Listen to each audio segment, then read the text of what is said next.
লিখছেন আসসালামু আলাইকুম। ওয়া আলাইকুম আসসালাম ওয়া রাহমাতুল্লাহি ওয়া বারাকাতুহু।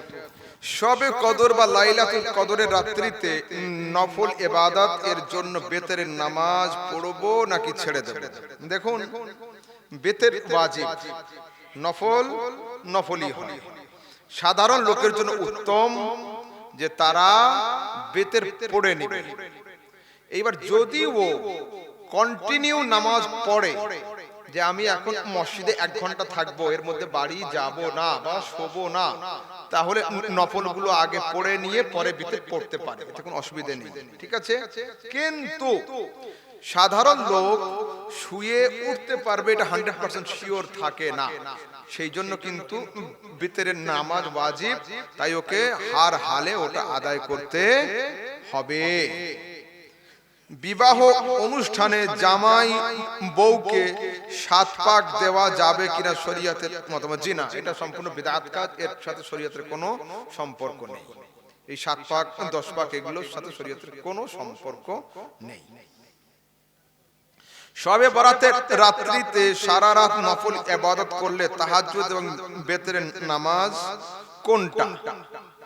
দেখুন, তাহাজ্জুদ যদি কেউ অভ্যস্ত থাকে সারা বছর বা বছরে 2-10 বার 20 বার তাহাজ্জুদের নামাজ পড়ে এবং 100% শিওর ঘুম থেকে উঠেও তাহাজ্জুদ পড়তে পারবে, তাহলে কিন্তু বেতের নামাজটা শেষে পড়াই উত্তম।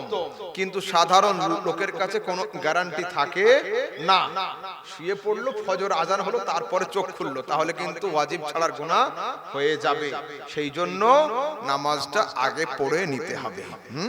ফজরের ওয়াক্ত আসার আগে পর্যন্ত সবকিছুই পড়া যাবে। হাসরের ময়দানে সবার সাথে দেখা হবে, ভাই বোনের সঙ্গে দেখা হবে, কথা হবে কিনা?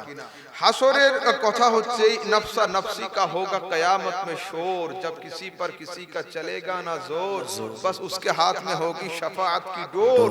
কিয়ামতের দিনে একে অপরকে দেখতে পাবে, কিন্তু ভাইজান কেমন আছো বহুদিন পরে এই কথা বলার সময় থাকবে না।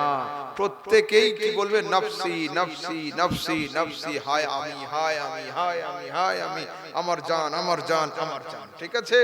ইয়াউমা ইয়াফিরুল মারউ মিন আখিহি ওয়া আবিহি ওয়া সাহিবাতিহি ওয়া বানিহি, কোরআনে আছে যে কিয়ামতের দিনে বাপকে দেখে ছেলে পালাবে, ছেলেকে দেখে বাপ সরে যাবে, ভাইকে দেখে বোন সরে যাবে, বোনকে দেখে মা সরে যাবে, কেউ কারোর সঙ্গে সম্পর্ক করতে চাইবে না। সেদিন তারা প্রত্যেকে নিজের জান বাঁচাতে চাইবে। 1 নাম্বার প্রশ্নে ছিল কবরস্থানে কোনো কীটনাশক ব্যবহার করা যাবে কিনা। কবরস্থান সাফ করতে হবে যে কোনো উপায়ে, কিন্তু তার আদব রাখতে হবে, ঠিক আছে।